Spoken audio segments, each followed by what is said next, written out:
kira-kira apa yang bisa Om Didi kontribusikan gitu, sampaikan buat seluruh pemirsa gitu yang ingin mengubah nasibnya gitu, karena teori-teori loa dan lain itu kan banyak banget gitu. Ya. Apa yang ingin kesimpulan apa yang ingin Om Didi sampaikan buat teman-teman gitu supaya jadi bekal gitu?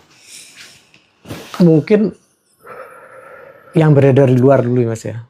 Banyak orang bicara LOA ya, LOA itu Law of Attraction dan vibrasi dan frekuensi dan segala macam. Tapi sekarang intinya sebuah pemahaman itu bukan ada di kepala atau dihafalkan, tapi dijalani. Jadi benar-benar kalau orang Jawa bilang ngelakoni.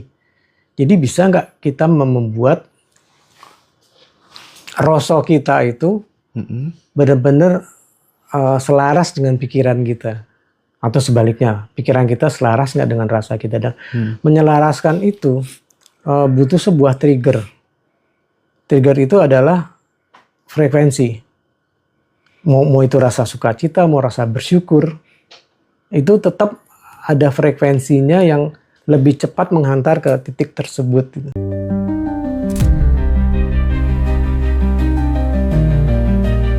Enlightenment seorang Nabi Muhammad ini kaitannya ternyata sama kemanusiaan gitu. Perjalanan cerita itu sampai di dunia dewasanya itu udah masuk pelajaran filsafat, Indra. Spektrum ateis itu beda, dari mulai ateis yang paling santai sampai ateis yang paling radikal juga ada.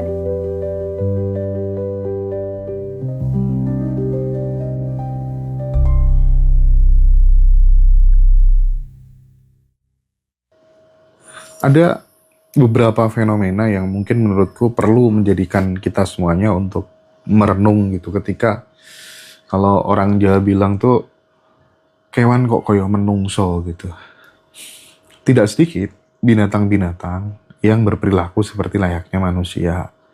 Di hari-hari tertentu kadang meneteskan air mata dan lain sebagainya gitu, bahwa artinya jiwa itu kan tidak harus kemudian lahir kembali menjadi manusia. Bisa saja lahir sebagai daun mungkin, sebagai binatang mungkin. Klasifikasi itu apa yang membuat kemudian bisa lahir di binatang, sebagai dedaunan, menyatu dengan cahaya mungkin tuh apa? Menurut pengalaman Mas Didi apa kira-kira? Apa yang dia tanam? Dia apa petik. Yang dia tanam? Jadi saat dia mesti belajar sesuatu yang dia belum paham apa, jadi dia harus melakukan itu. Saat dia tidak menghargai, katakanlah, sebuah proses dalam kehidupan sebelumnya, bisa aja dilahirkan lagi jadi kepompong. Jadi belatung, jadi apa? Kalau dia belatung itu kan sangat pintar sekali ya untuk masuk. Dia hadir ke tubuh seseorang yang ada luka, yang lembab, yang basah dan segala macam. Dari situ dia tumbuh. Ya, mungkin orang tersebut dulunya tidak paham kenapa harus masuk ke satu tempat, ke titik tertentu. Akhirnya dia ditempatkan di situ, jadi ngerasain. Jadi ada orang yang bebel. Jadi kayak tadi misalnya ada orang yang bebel sudah di surga, tapi dia tidak memanfaatkan posisinya. Dari situ kan harusnya dia memanfaatkan saat sedang di surga, ya tetap update ya. Jangan malah mencari-cari celah. Jangan lagi butuh validasi, tapi ya sudah upgrade diri, terus belajar lagi, terus berlaku yang baik, tidak menyanyiakan keberadaannya dia, kondisinya dia yang sedang di surga yang saat ini loh ya. Iya, paham. Saya tidak akan menceritakan janji surga yang setelah itu gitu. Ya surga itu buat saya saat ini di sini. Itu cerita surga yang bikin kejahatan manusia di dunia merajalela itu gara-gara itu sih. Iya. Jadi semuanya ditebangi gitu ya, tambang habis-habisan karena surga itu nanti katanya gitu. Iya. Itu salah satu penyebab juga mungkin barangkali gitu ya. Salah satu penyebab mundurnya sebuah negara itu kan karena cerita-cerita itu betul, ya. Jadi betul. janji-janji setelah mati, bahwa akhirat lebih penting dari dunia. Betul, Itulah yang namanya sebenarnya kalimat yang populer yang saya tidak terlalu suka. Hilirisasi pembodohan. Hilirisasi pembodohan. Jadi pembodohan itu dimulai sejak dini. Iya. Dengan dengan ilusi-ilusi, cerita-cerita usang yang udah expired ya, Iya, iya. kadaluarsa tapi dilembagakan, dijadikan sesuatu yang seolah-olah berpikir itu menjadi Iya. sesat. Nalar kritis kita terdistorsi oleh cerita-cerita yang dibungkus oleh agama itu tadi. Ya, Mas yang ngomong duluan ya. Iya, memang karena memang kenyataannya begitu dan Jadi kalau memang, teman-teman di Ngaji Rosa udah sangat vulgar bahas itu. jadi Udah benar-benar pembunuhan logika, nalar tuh dimatikan oleh dogma. Jadi benar kita disuruh manut aja, dan bahkan saat kita mendengar pembungkaman suara hati, saat kita mendengar suara hati, pasti kita beberapa orang langsung itu jangan-jangan iblis yang ngomong. Mm-mm. Ya, kalau itu yang Tuhan yang ngomong, Tuhan gimana? Gitu. Iya. Jadi benar-benar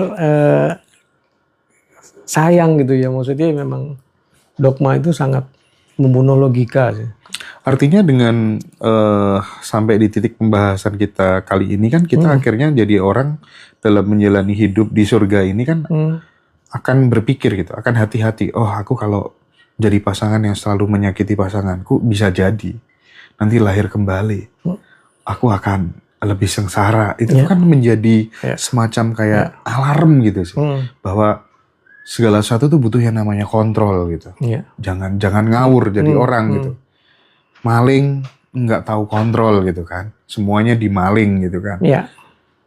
Iya nggak Om ya? Iya. Jadi kalau yang baik, salah satu pesan juga ya bersyukur, bersukacita, sama memahami bahwa saat kita sedang susah, apapun kesusahannya ya kita ingat bahwa ini kan susah ini akibat ini panennya saya ya, akibat apa yang saya tanam yang lalu gitu. Jadi benar-benar jangan lupa bersyukur. Saat kita ingin ngeluh ya kita switch jadi bersyukur. Ganti langsung dengan bersyukur apa yang bisa kita syukuri, dan diingat selalu bahwa ini akibat yang kita tanam minggu lalu kok. Seperti itu sih memang jadi.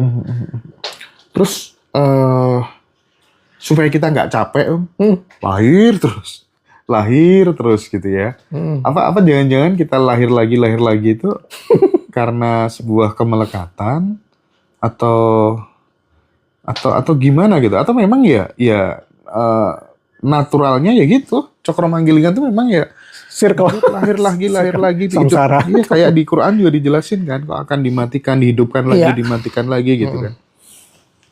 Ya, tapi orang bilang reinkarnasi nggak ada di Quran karena emang Arab nggak ada kata reincarnation. Ya salah satu circle kalau yang selesai itu kan adalah pada saat kita sudah dong tuh apa masih bahasa Indonesianya sudah paham.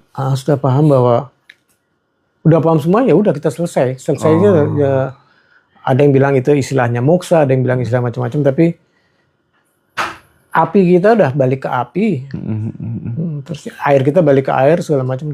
Beberapa unsur di diri kita termasuk angan kita, terus keinginan kita, ambisi kita. Jadi ego itu termasuk penghalang kita nggak bisa kembali ke kesadaran yang murni itu tadi kan? Iya.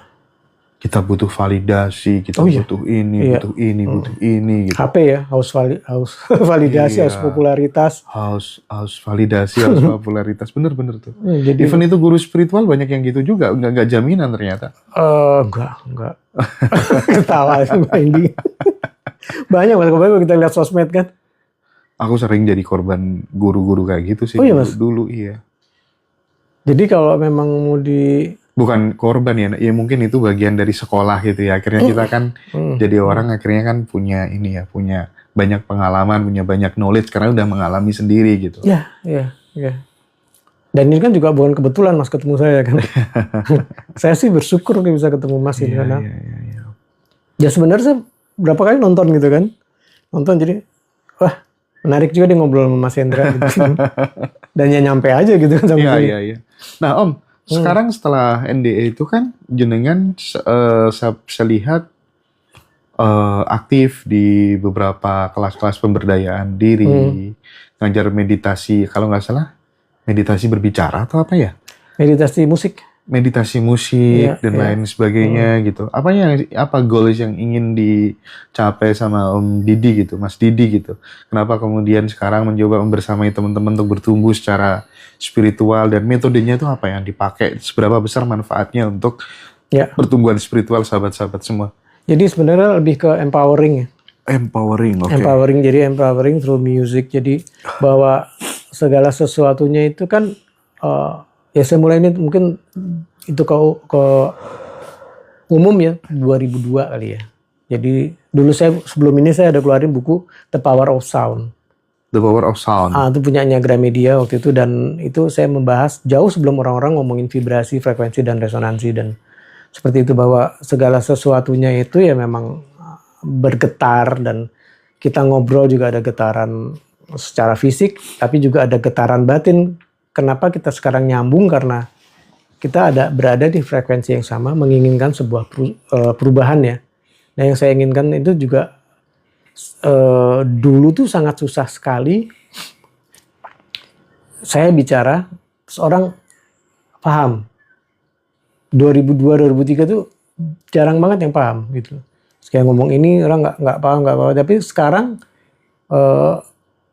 orang-orang yang membicarakan apa yang sudah saya bicarakan 25-an tahun, 20 tahunan gitu, gua dengan istilahnya kan lebih gampang gitu. Jadi enak, jadi apa? Oh udah pada paham. Saat kita bicara sesuatu udah paham gitu. Bahkan mungkin subscriber saya kan nggak rajin di sosmed, jadi subscriber udah puluhan ribu, ratusan ribu dengan materi yang sudah saya sebar tahun 2000-an awal gitu. Jadi harapan saya ya orang akan menjadi tumbuh ya kesadaran, tumbuh menjadi lebih besar kesadaran. Tapi secara substansial The Power of Sound itu apa? Yang ingin disampaikan apa? Kemajuan kesadaran, pertumbuhan kesadaran, pola pikir, pola rasa, hingga lingkungan kita lebih baik ya.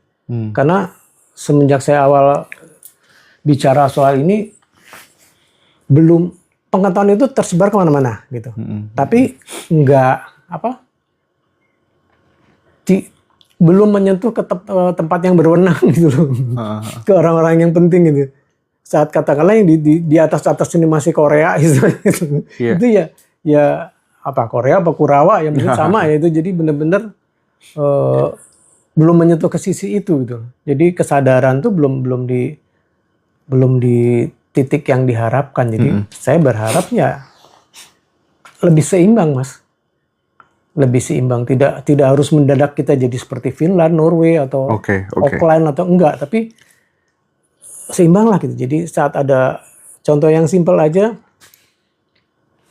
orang-orang ikut kelas saya jadi sadar bahwa kita hidup selayaknya menuhankan kemanusiaan, kesadaran gitu. Bukan menuhankan agama. Kayak di kita kan sekarang masih pemerintah seperti tutup mata terhadap pembubaran orang lagi ibadah, orang Natal dibubar itu. Betul. Itu sangat primitif loh. Sangat primitif dan kita udah punya gadget, udah punya segala macam gadget yang baik-baik, tapi untuk hal yang sangat remeh seperti itu aja masih menyedihkan gitu loh. Bahwa ada orang lagi sembahyang, lagi kebaktian. Saya Muslim ya Mas ya. Iya. Saya 2 kali haji dan ada orang lagi sembahyang tapi di kebaktian sebelah pasang speaker terus di setel pengajian pengajian. Nggak manusiawi itu. Nggak manusiawi, itu primitif loh. Primitif. Dan itu pemerintah tutup mata gitu. Departemen Agama tidak terlihat gitu. Yeah. Bahkan yang unik kemarin juga ada Hari Mu'alaf Nasional ya gitu. Hari Mu'alaf sedunia. Oh iya. Sedunia. Saya nggak lihat di dunia lain ada yang membuat hari itu gitu. Dunia Konoha mungkin. Gitu. Dunia Konoha. Itu komedi loh Mas. Jadi bener, salah satunya saya berbagi membuat kelas dari sejak di Jakarta tuh ya. Memerangi kebodohan itu kali ya. Memerangi kesempitan berpikir itu kali ya. Iya, kepicikan dan orang-orang udahlah jangan menuhankan agama, menuhankan ya menuhankan Tuhan, menuhankan Iya, kemanusiaan, iya. kesadaran itu lebih baik. Tapi gini, aku Kita pengen kasih masuk lebih baik. ke wilayah yang lebih praksis barangkali, karena Om Didi kan masuk ke wilayah pengembangan diri gitu, pemberdayaan diri gitu.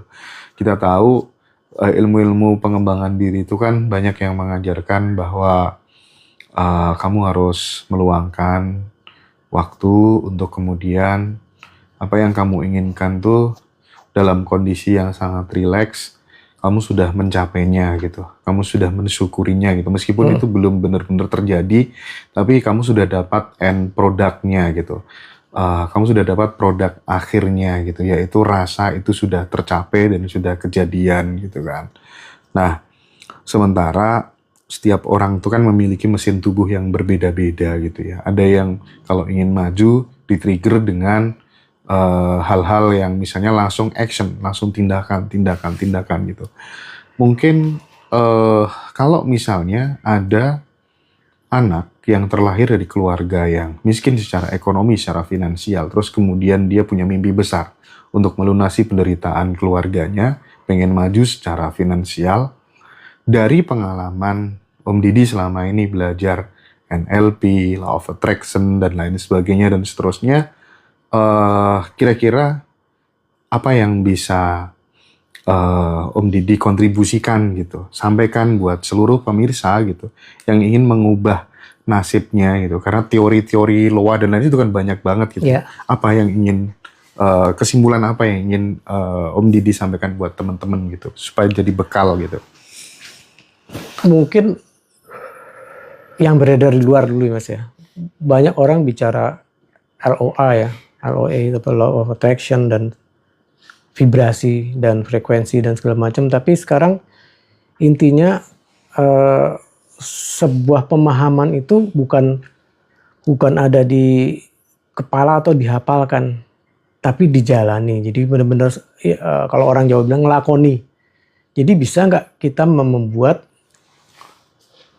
rasa kita itu benar-benar selaras dengan pikiran kita, atau sebaliknya pikiran kita selaras nggak dengan rasa kita, dan menyelaraskan itu butuh sebuah trigger.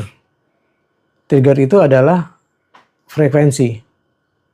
Mau itu rasa sukacita, mau rasa bersyukur, itu tetap ada frekuensinya yang lebih cepat menghantar ke titik tersebut. Gitu.